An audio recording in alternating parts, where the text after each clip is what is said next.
musical linguistic objects.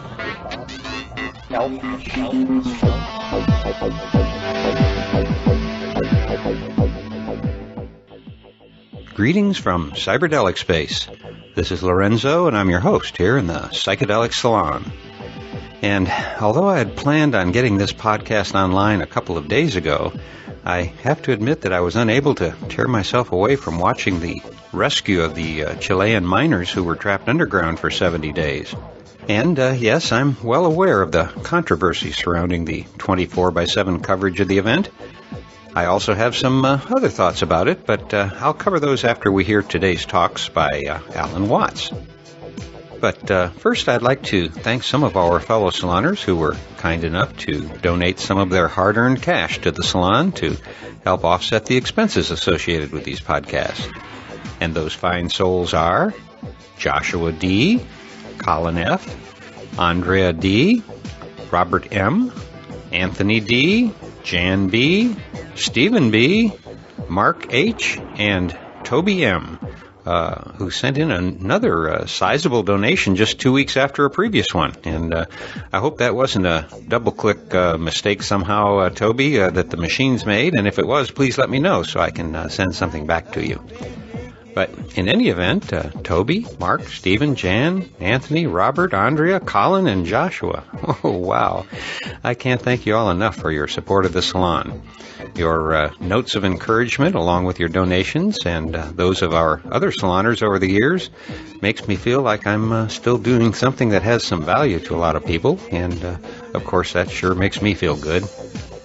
Now, one more person I want to thank today is Michael H., who sent me the recordings I'm about to play for you. They are both by Alan Watts and appear to be two of those rare Alan Watts treats that haven't been copyrighted somewhere. And so unless I'm told to remove them from our lineup here in the salon, I think we can enjoy them without any guilt. What I'm about to play is actually two short bits that Watts recorded at some unknown time and unknown place. And if you are wondering about the title I chose for today's podcast, which is On Being God and Death, well, that's just my own dark humor coming out, because the first talk is about you being divine and the second one is about death. So I combined the two ideas in a single title just to get your attention. Not that you weren't already paying attention, of course. So let's get started with the first talk, and I'll be back after that to introduce the second half of today's program. Between Western psychology, psychiatry, and psychotherapy and the so-called religions of Asia, there is common ground, because both are interested in changing states of human consciousness. Whereas institutional Western religion, Christianity, Judaism, and even Islam, are relatively less interested in this matter.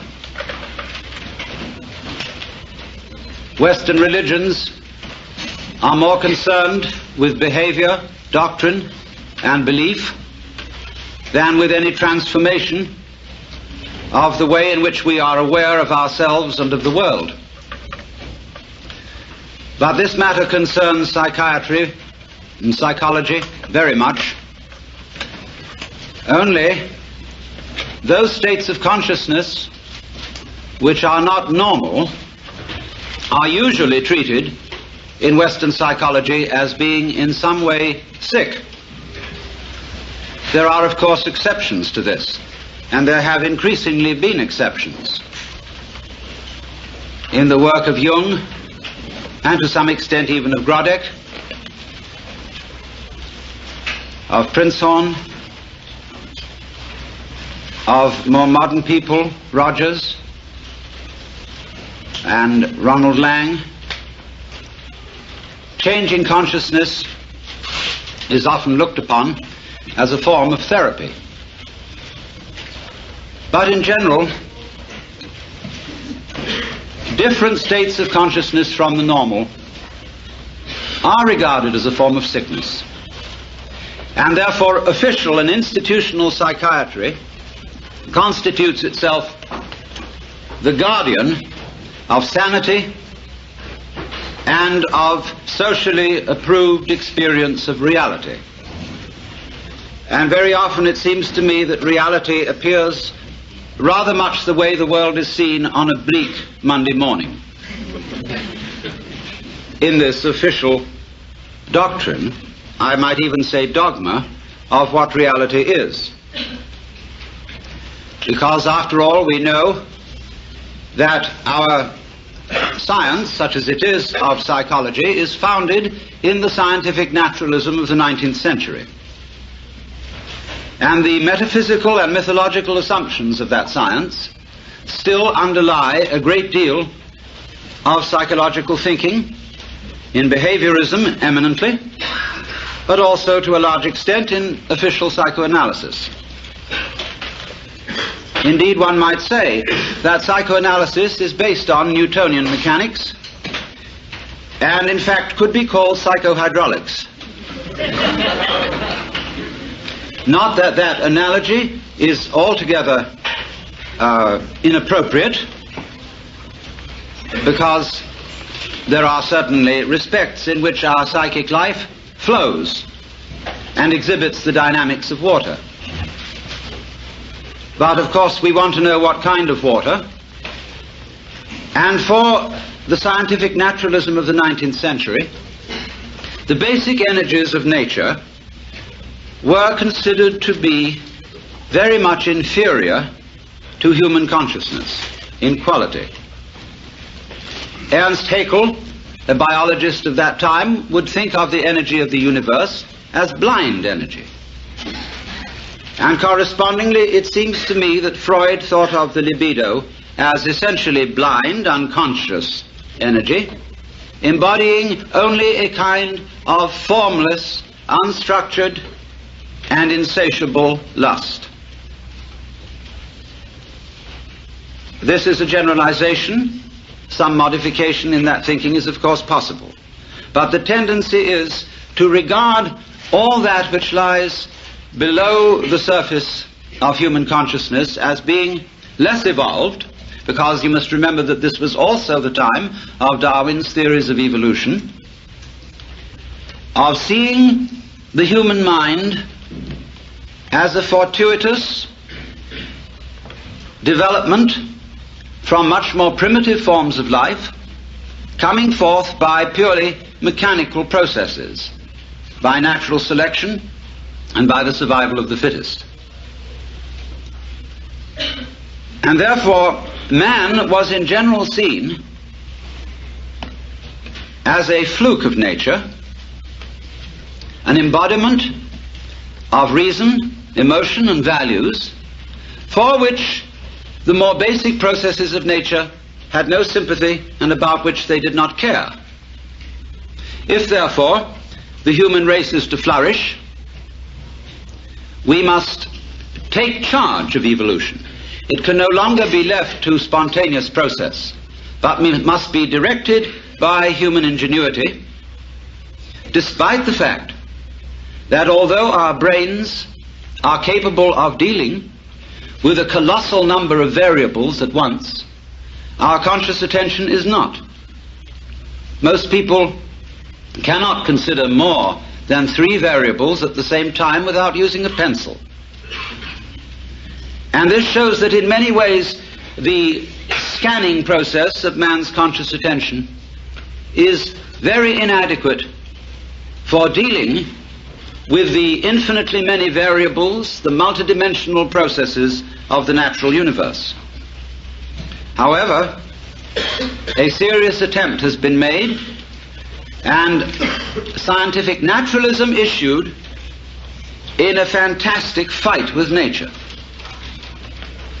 in this whole notion of the conquest and subordination of nature, which has, as a matter of fact, very ancient, non-scientific and biblical origins, with the idea of man as the head and chief and ruler of nature in the image of God. And the time has now dawned upon us all when our attempts to beat nature into submission are having alarming results, because we see that it's very dangerous to mess around with processes that we don't understand that have enormous numbers of variables, and we begin to wonder whether we hadn't better let well enough alone. At the same time, although I said that Western psychology had more in common, or more common interest with Oriental religion than it does with Western religion, there is a sense in which psychiatry and psychotherapy are becoming the religion of the West. Psychoanalysis has much in common with the forms and procedures of institutional religion. There is, for example, apostolic succession. The passing down of mana, of qualified power to practice therapy, from the father founder, Sigmund Freud, through his immediate apostles, to an enormous company of archbishops and bishops, among whom there are, of course, as there were with Christianity, heresiarchs, such as Jung and Grodek and Rank and Reich. And the heresiarchs are duly excommunicated and anathematized.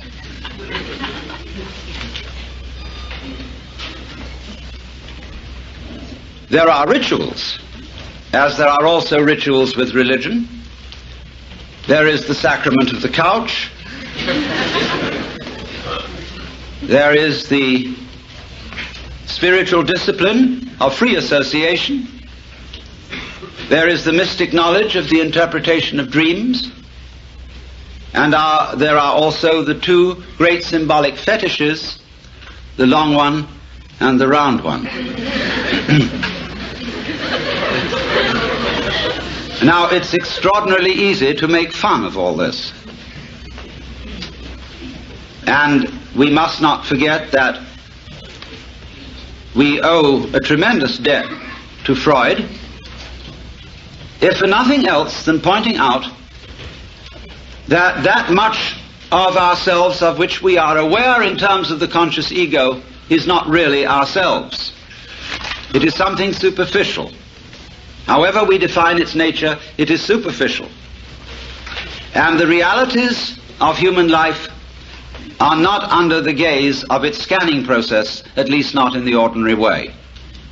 And that was a tremendous revelation. There's no question about that. But one sees troublesome signs when the doctrines and processes of psychiatry, psychoanalysis, and so forth become officialized.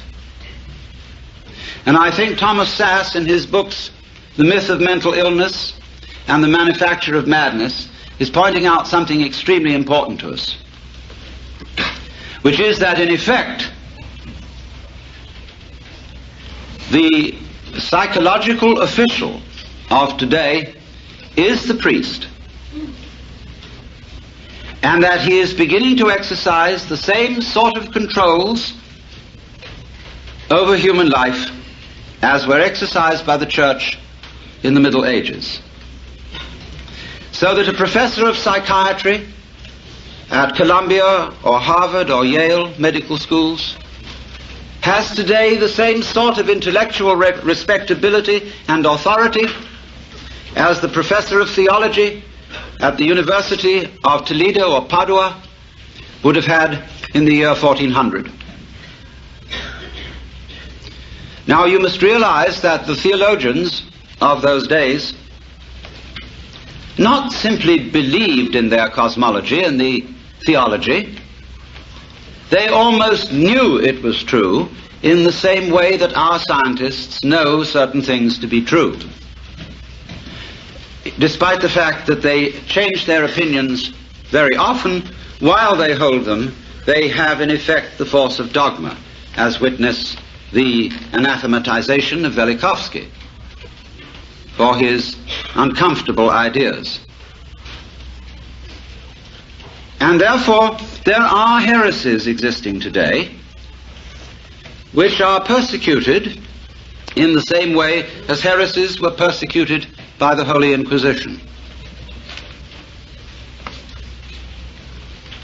And they are persecuted out of kindness, in exactly the same way that the Holy Inquisition persecuted heresy out of kindness and deep concern for human beings. That is unimaginable to us, but it was so. For after all, if you seriously believed that someone who did not hold the Catholic faith and who voluntarily rejected it would be tortured physically and spiritually forever and ever and ever in hell, you would resort to almost any means to preserve a fellow human being from such a fate, especially if the complaint or disease of heresy from which he suffered was infectious. You would first of all reason with him. And if he was not responsive to reason, you would resort to abuse and to forceful argument.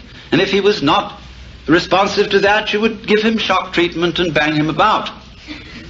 If that didn't work, the thumbscrew and the rack and the Iron Maiden. And if that didn't work, as a last desperate resort, you would burn him at the stake in the pious hope that in the midst of those searing fires he would think better and make a last act of perfect contrition, and so be rescued from everlasting damnation. And you did all this in the spirit of this is going to hurt me more than it's going to hurt you. In the spirit of a surgeon who is very, very sorry indeed that he has to make you undergo this extremely painful operation. But it is in your best interests, and there really is at least a 50-50 chance that you may survive. And so therefore, in perfectly scientific medical spirit, people may be very arbitrarily and without due process deprived of their civil rights, incarcerated in prisons that are in many cases much worse than prisons for criminals, and generally left to rot, be neglected and ignored, and when bumptious, given shock treatment or put in solitary confinement. For what? Because they have unorthodox and heretical states of consciousness. A lot of these people are not dangerous until provoked into being dangerous by being ignored, by being treated as machines, and in generally defined as non-human. And if you are defined as non-human, there's precious little you can do about it, because everything you say that sounds human will be taken as a kind of utterance of a mechanical man, as imitating humanness out of lunatic cunning. You will be suspicious. Everything you say will be listened to in a different way and with different ears. And you will have one hell of a time talking yourself out of it, because there really are no rules as to what one must do when incarcerated for having unorthodox consciousness. There is no clear road to repentance. And this is found likewise in jails, where people are incarcerated on 1 to 10-year sentences, as in places like Vacaville, California, where when I have visited such prisons, young men have come to me in perfect desperation, saying, I don't know what's happened to me, because I want to live like a decent citizen. I know I've done things that are wrong, but I simply don't know what is expected of me here. If I try to do what's expected, they say I'm compliant. And that seems to be some sort of a sickness. Thomas Sass drew attention to this when he quoted a discussion of the types of school children who may very well need therapy. There were overachieving children. There were underachieving children. There were children who exhibited erratic patterns. There were children who were sort of dully mediocre. In fact, every sort of child can be given a diagnostic name for his behavior which sounds sick. As Jung once suggested, life itself is a disease with a very poor prognosis. It lingers on for years and invariably ends with death.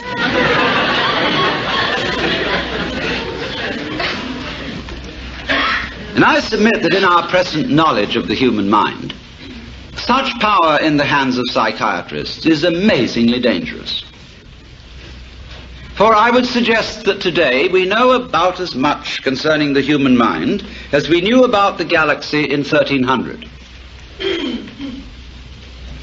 And that while there are indeed individuals who are certainly able to perform psychotherapy, it is the sheerest arrogance for anybody to say that he is officially qualified to do so. We do not know how it is done, just as we do not know, really, how musical, artistic, and literary genius is done. You cannot really teach it. You can put the tools for doing these things into people's hands, and you can show them how to use the tools. But whether they will use those tools with genius is quite unpredictable. And this is above all true of the art of psychotherapy. We don't know how it's done. We've got some vague ideas. There probably are some people who, by reason of their mental derangement, are probably not qualified to perform it, because they are maybe out just to make other people into messes.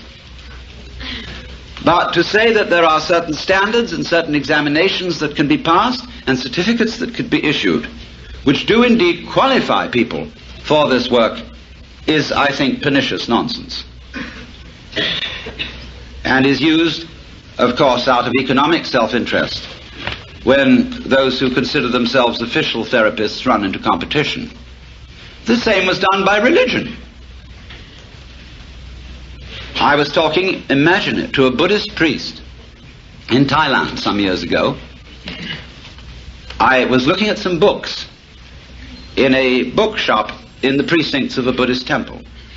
And I was wandering over, and I noticed a book on a certain form of Buddhist meditation. And I murmured, Satipatthana, which is the name of a certain kind of Buddhist meditation. And a voice suddenly said to me, "You practice Satipatthana?" I looked up, and there was a skinny Buddhist monk in a yellow robe with rather red eyes looking at me.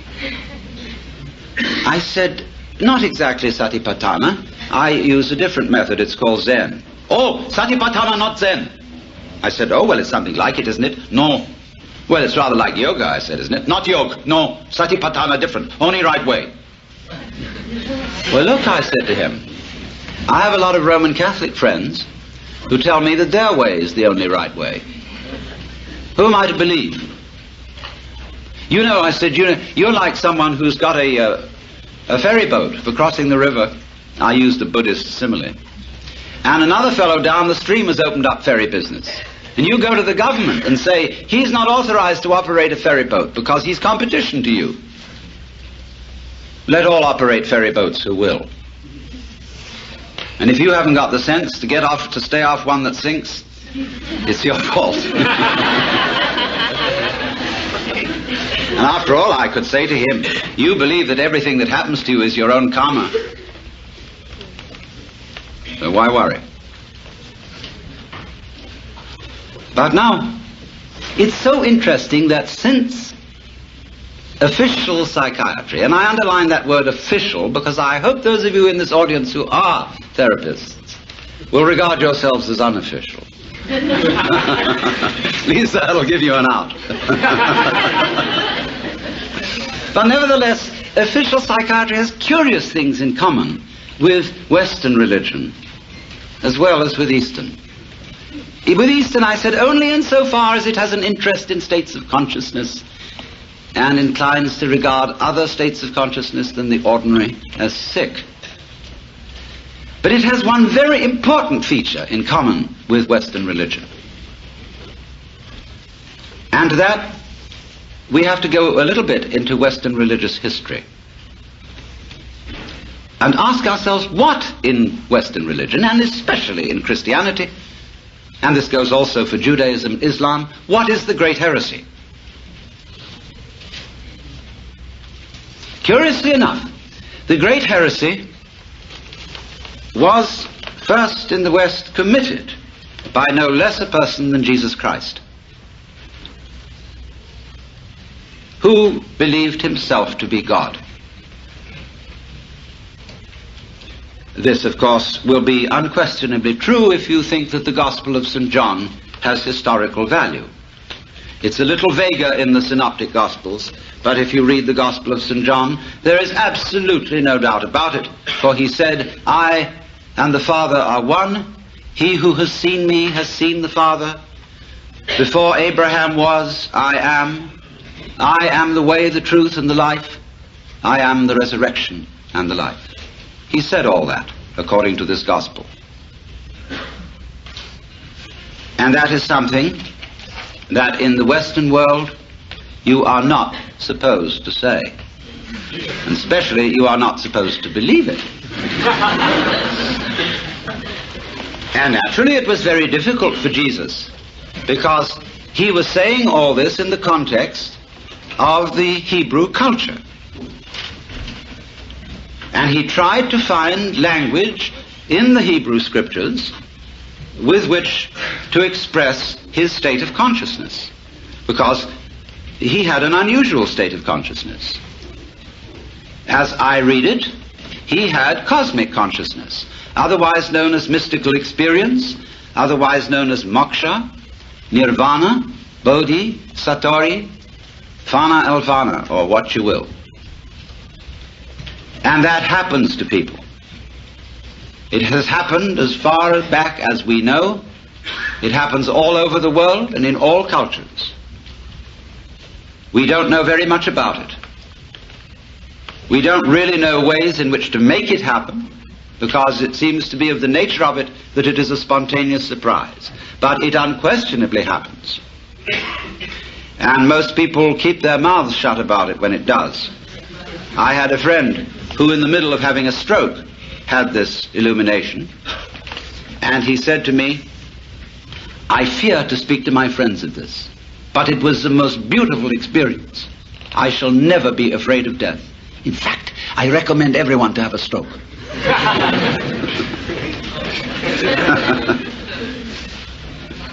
This was my friend Jean Varda, lately deceased Greek painter. But Jesus certainly had this transformation of consciousness. And he was crucified for it. Why? Because he had committed an act of insubordination and treason against the cosmic government. Because if you believe that God is a monarch, an absolute, omniscient, and omnipotent authority, shall we say a sort of cosmic ego, then to claim to be that is to introduce democracy into the kingdom of heaven, to usurp divine authority, and to speak in its name without proper authorization.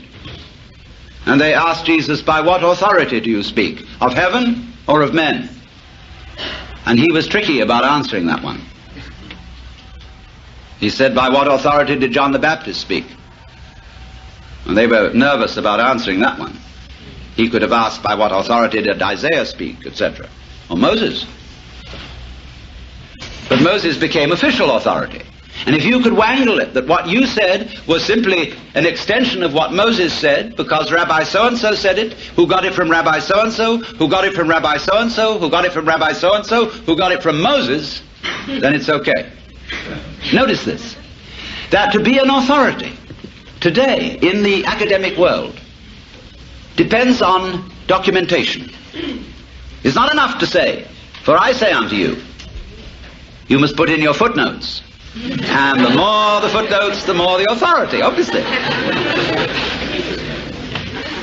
So, our dissertations tend to be books about books, about books about books, and our libraries multiply by mitosis.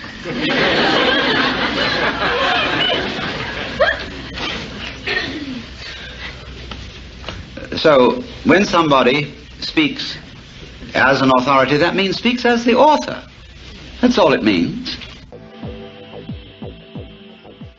So, he says, when somebody speaks as an authority, it means they speak as the author. That's all it means. Well, personally, I like that approach, because another way of saying it is that whenever somebody is spouting religious tracts of one sort or another to me, I know that they are in no way an authority, and so they can be safely ignored. Well, I hope that we haven't offended any of what Watts calls official religious people or official psychotherapists among our fellow saloners. But at least you can't say that you don't know where he stands on the questions of religion and of the American practice of defining every little trait of our children as something that needs to be treated with a prescription drug. Personally, I think it's a crime to drug our nation's children with these horrible pharmaceuticals. But hey, that's just my opinion, and I'm aware that there are other sides to the story. Sides, of course, that are usually told by people who think that medical marijuana is a joke. And so their opinions hold little sway with me. But let's get on to the next part of today's program. Now that we've heard Alan Watts' take on the concept of us recognizing the divine within us, let's see what he thinks about what's on the other side of the great beyond, the end result of a life well lived or a life not so well lived. Ultimately, no matter how much exercise you do and how well you eat and how good you are at avoiding the American Medical Association, well, the end result's still the same. And while the topic of death isn't often dealt with in polite company, it does seem like we should at least give it a little thought from time to time. After all, it's the ultimate trip, or so I have been led to think.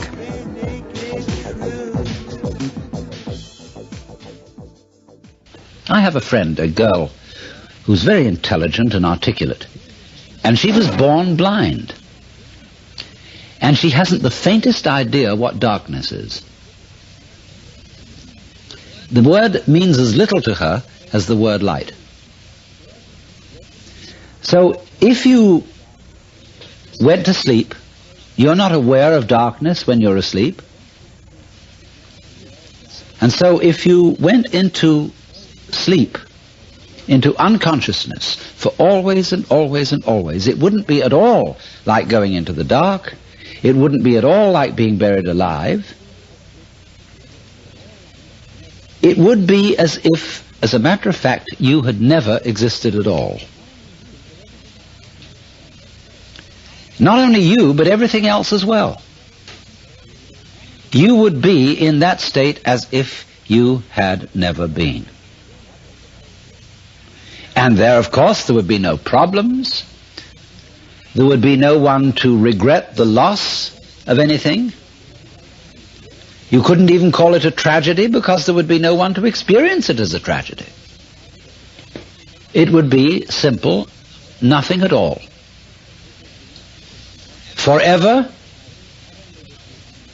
and for never. Because not only would you have no future, you would also have no past and no present. Now, you would think that that was a point where we'd say, well, let's talk about something else. But I'm not content with that. I demur. Because this makes me think of two other things. This state of nothingness makes me think, first of all, the only thing I get anywhere in my experience that's close to nothingness is the way my head looks to my eyes. Because I seem to feel that there is a world out there, as it were, confronting my eyes. And then behind my eyes, there isn't a black spot. There isn't even a hazy spot. There's nothing at all. I'm not aware of my head, as it were, as a black hole in the middle of all this luminous visual experience. It doesn't even have very clear edges because the field of vision is an oval. And if I run my fingers along my field of vision, it's like this. And this is the point where my fingers just disappear from sight. Vague edged. But then behind this oval of vision, there is nothing at all. Just from the sense of sight. Of course, if I use my fingers and touch, I can feel something behind my eyes. But if I use the sense of sight alone, there's just nothing there at all. Now, nevertheless, out of that blankness I see. Well, that's the first thing it makes me think of. Now, the next thing it makes me think of is this. If, when I'm dead, I am as if I never had been, then that's the way I was before I was born. Because just as, if I try to go back behind my eyes and find what is there, I come to a blank. If I try to remember back and back and back and back, I've got my earliest memories. And then behind them, nothing. Total blank.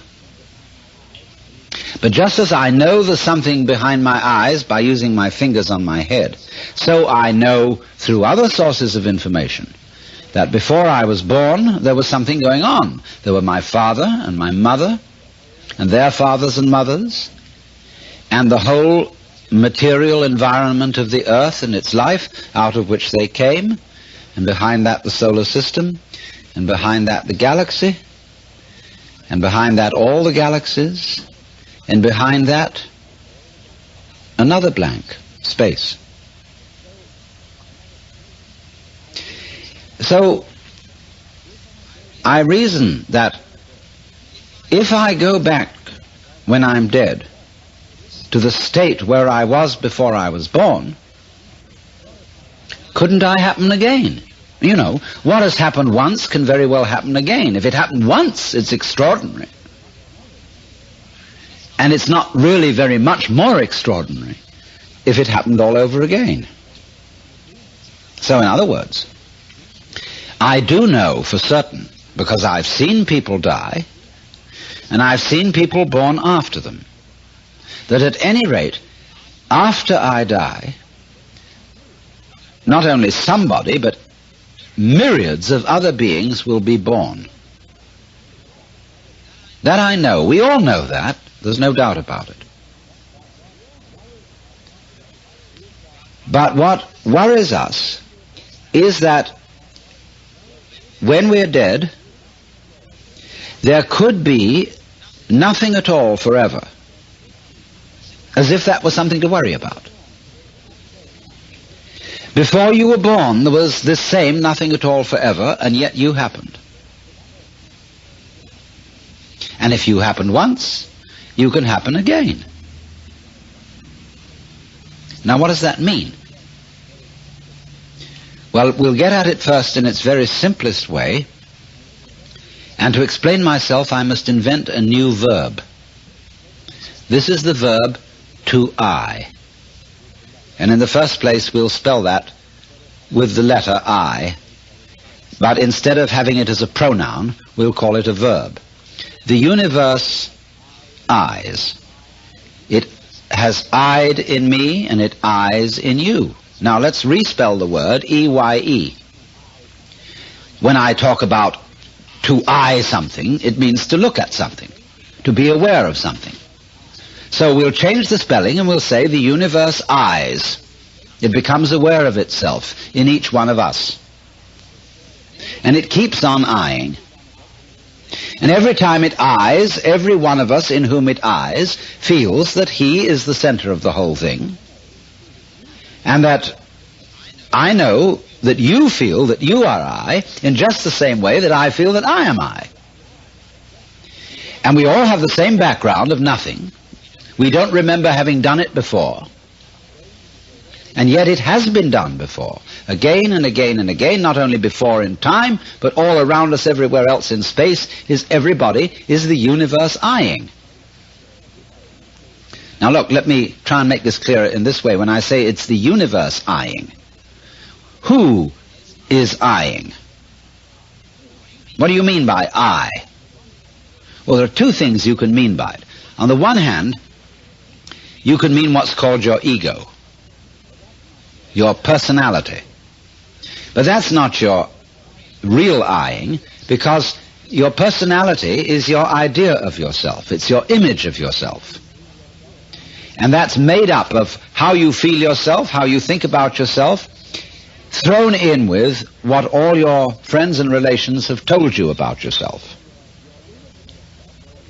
So, your image of yourself, however, obviously isn't you, any more than your photograph is you, or any more than the image of anything is it. all our images of ourselves are nothing more than caricatures. They contain no information, for most of us, on how we grow our brains, how we work our nerves, how we circulate our blood, how we secrete with our glands, and how we shape our bones. That isn't contained in the sensation or the image we call the ego. So obviously then, the ego image is not myself.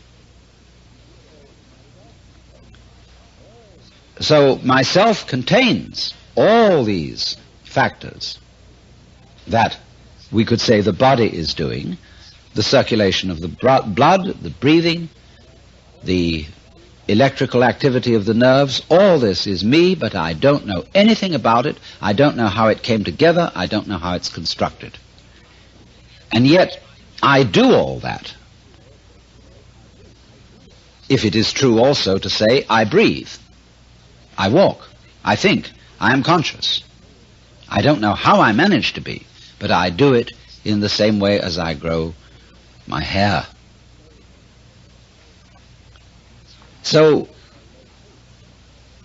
I must therefore locate the center of me, my I-ing, at a deeper level than my ego, which is my image or idea of myself. But how deep do we go? We can say the body is the I. But the body comes out of the rest of the universe, comes out of all its energy. So it's the universe that's I-ing. And the universe eyes in the same way that a tree apples or that a star shines.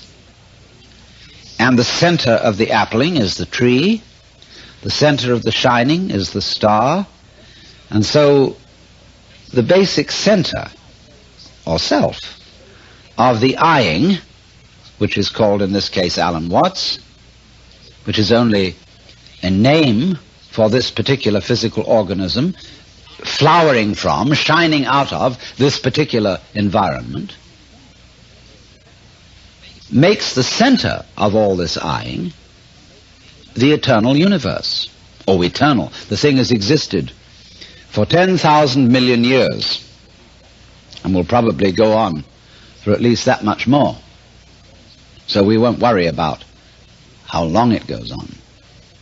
But repeatedly it eyes.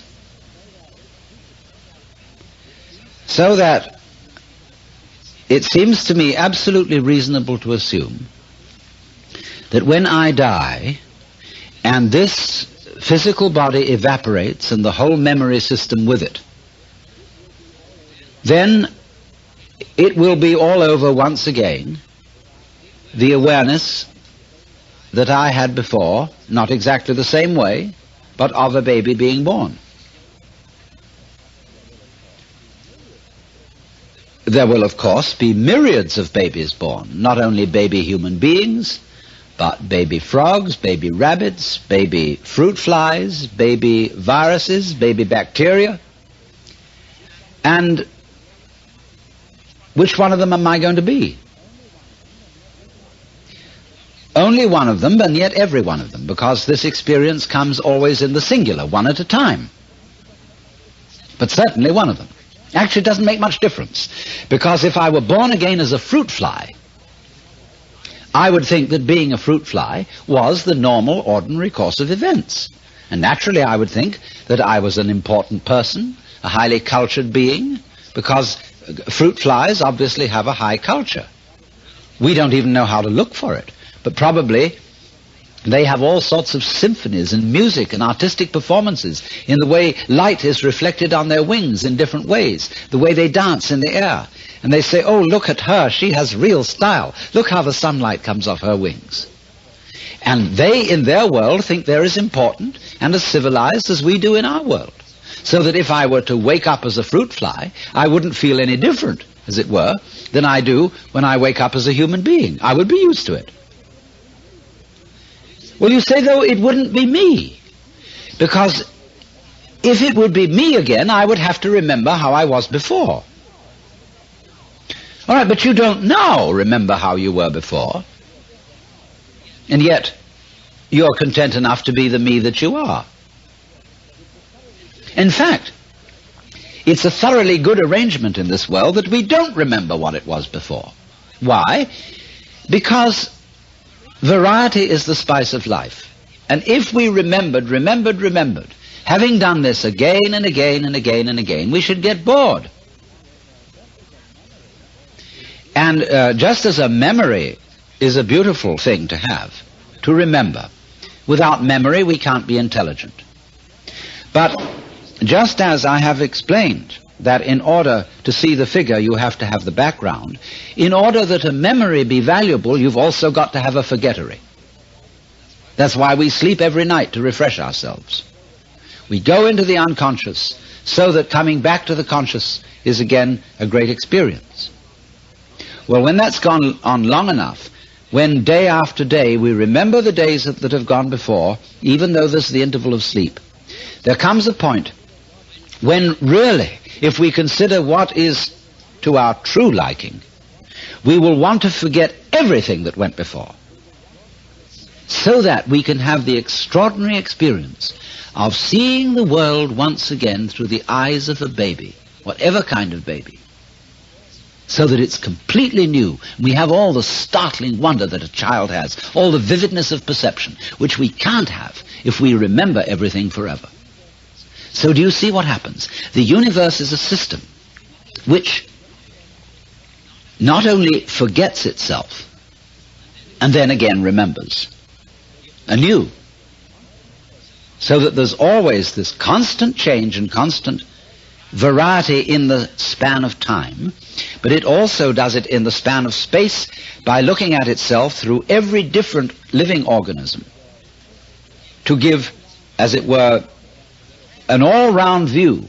You know, that's a way of getting rid of prejudice, getting rid of a one-sided view. So, death, in that sense, is a tremendous release from monotony. It puts an interval of total forgetting in a rhythmic process of on and off, so that you can begin all over again and never be bored. But the point is that if you fantasize the idea of being nothing for always and always and always, what you're really saying is, after I'm dead, the universe stops. And what I'm saying is, no, it goes on just as it did when you were born. You see, you may say that you think it incredible that you have more than one life. But I say, first of all, isn't it incredible that you have this one? Isn't it incredible that out of the nothing that is your past, here you are? Well, it's astonishing. So, if that's astonishing, it can always happen again and again and again. Now, what this is saying then is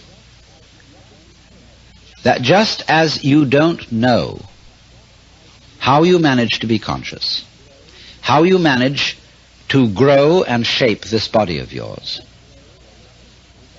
that doesn't mean to say that you're not doing it.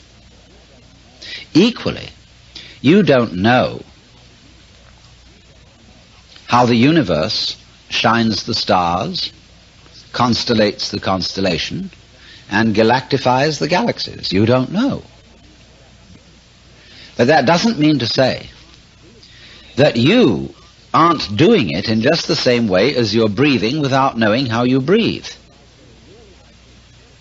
If I say really and truly, I am this whole universe, or put it in another way, this particular organism is an eyeing being done by the whole universe. And somebody could say to me, well, who the hell do you think you are? Are you God? Do you warm up the galaxies? Canst thou bind the sweet influences of the Pleiades or loosen the bonds of Orion? And I reply to that, who the hell do you think you are?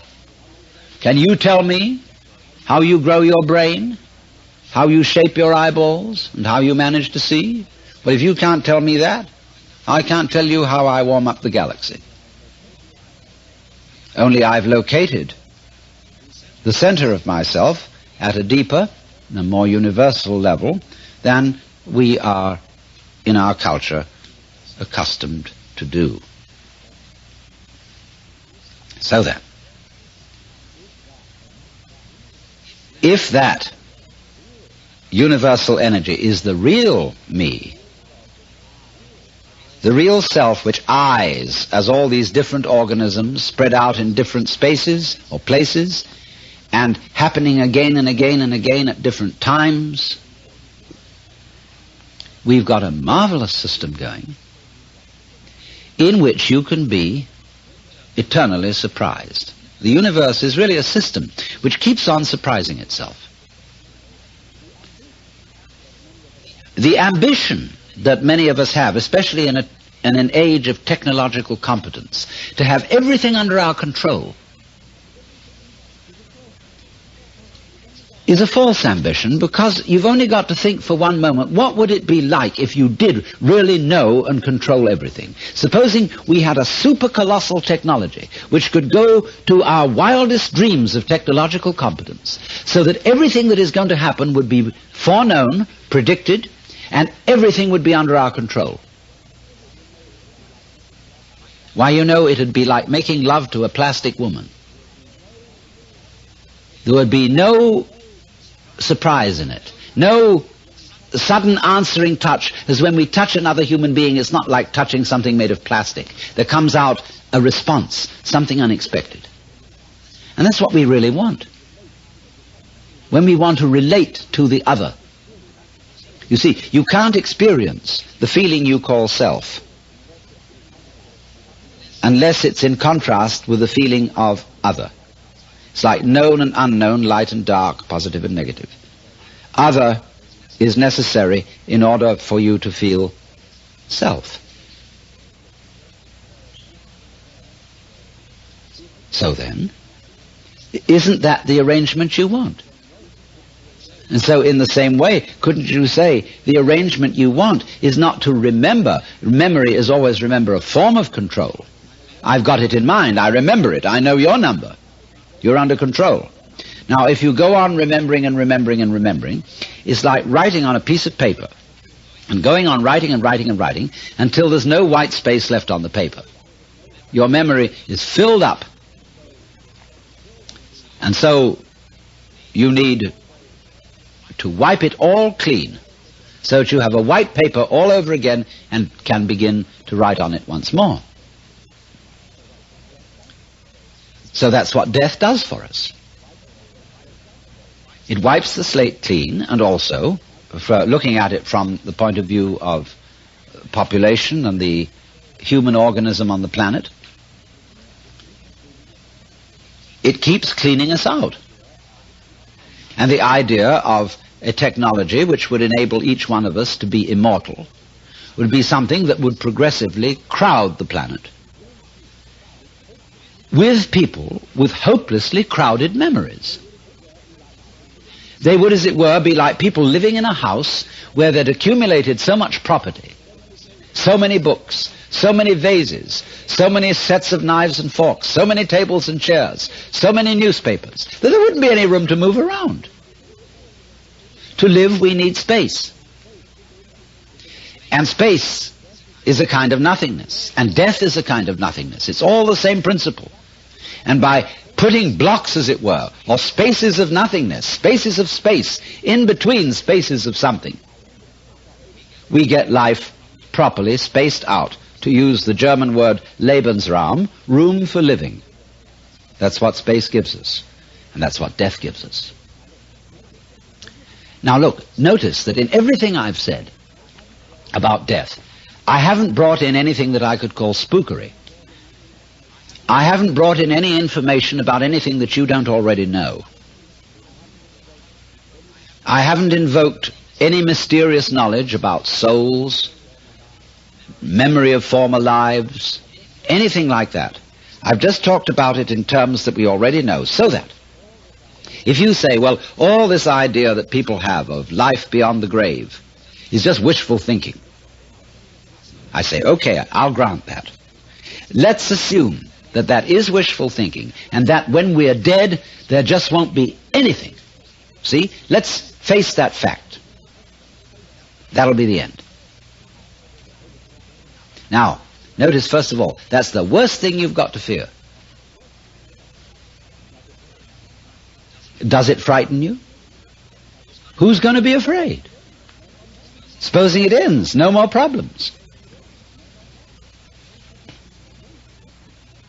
But then, you will see that this nothingness, if you followed my argument, is something, as it were, you bounce off from again, just as you bounced in the first place when you were born. You bounced out of nothingness. Nothingness is a kind of bounce, because it implies, the nothing implies something. So you bounce back. All new, all different. Nothing to compare it with before. A refreshing experience. And if, therefore, you get this sense, just like you've got the sense of nothing behind your eyes, get the sense of nothingness, very powerful, frisky nothingness, underlying your whole being. And there's nothing in that nothing to be afraid of. Then, with that sense, you can come on like a person for whom the rest of life is gravy because you're already dead. You know you're going to die. We say there's one thing certain, which is death and taxes.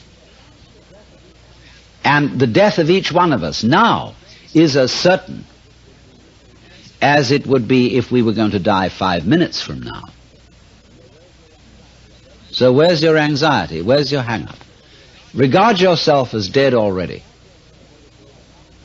so that you have nothing to lose. Turkish proverb says, "He who sleeps on the floor will not fall out of bed." So in the same way, the person who regards himself as already dead, who, therefore, you are virtually nothing. 100 years from now, you'll be a handful of dust. That'll be for real. All right, act on that reality.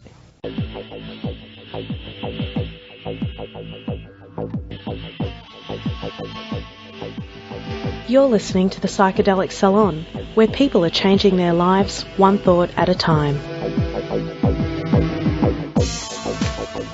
Oh, did I hear that right? 100 years from now, you'll be a handful of dust. That'll be for real. All right, act on that reality. Well, that's what he said, and then the recording ended. So, how do I act on that reality? I guess the answer to that question would be different for each and every one of us. For me, I guess it's doing these podcasts is how I'm acting on the reality that 100 years from now, this biological avatar I call Lorenzo will be walking around no more. So I guess I'm trying to leave a little bit of me here. In fact, sometimes little children seem to figure out the fact before we do that we're going to die.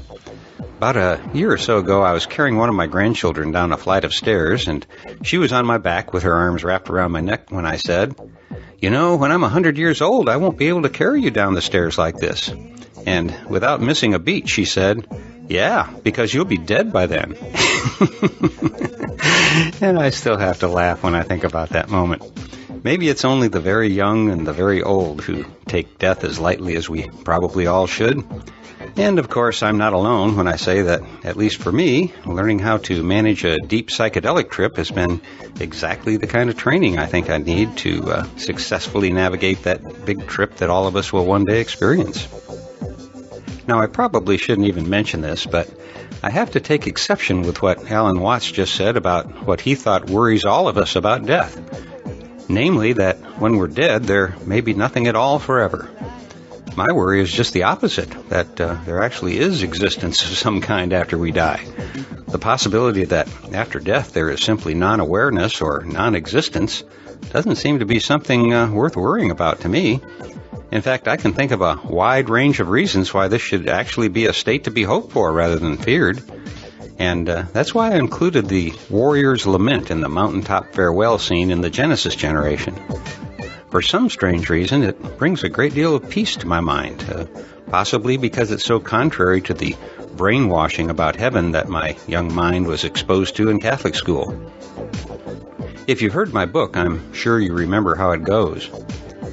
I can hear my comrades calling. I can hear them calling me from the other side, to the place where all great warriors go. Do not mourn for me, for it is the end all great warriors face.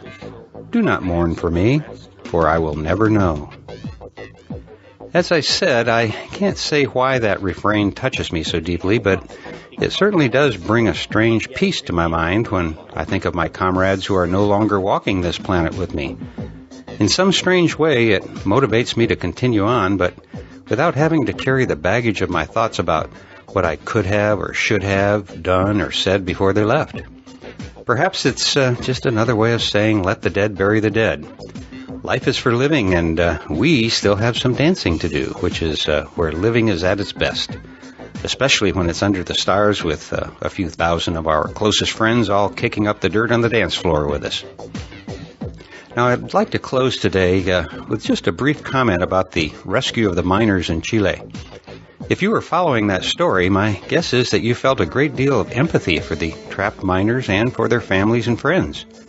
And no matter what your opinion is about the extensive television coverage, you have to admit that, if nothing else, this event has helped us put faces on those brave people who go down into the earth each day and dig out minerals and gems that we so often take for granted.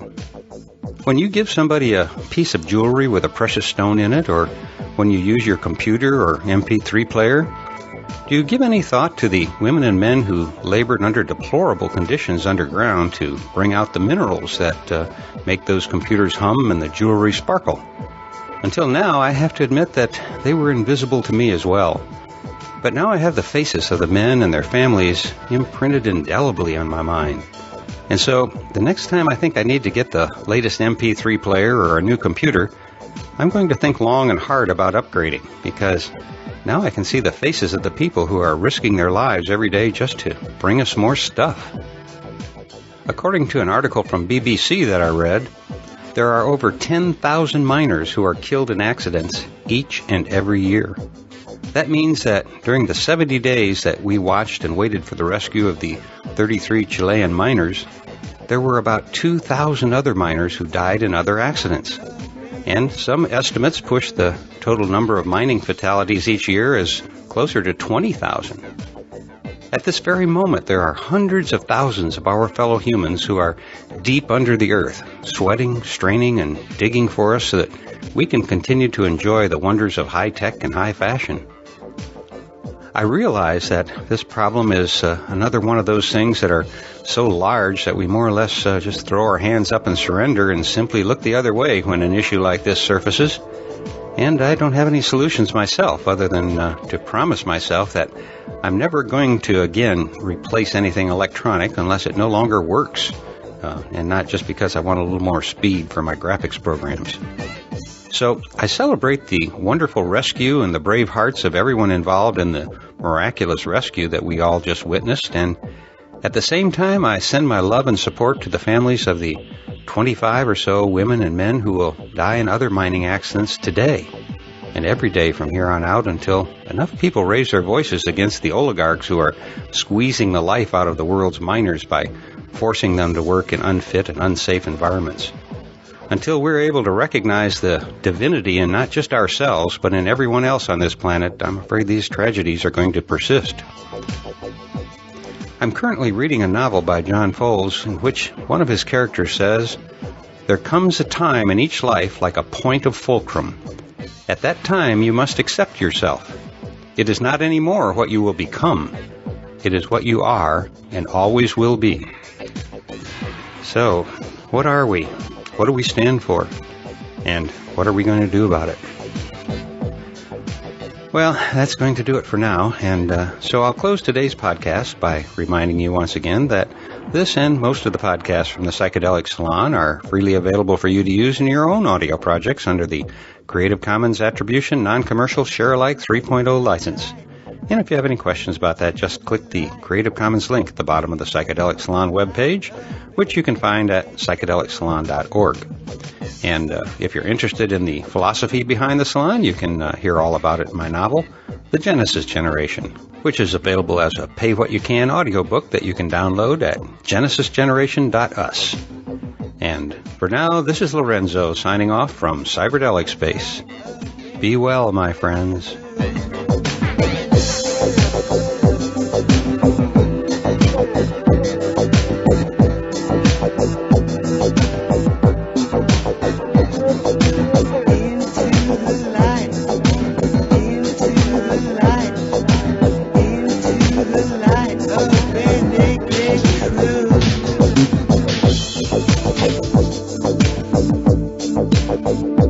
Bye.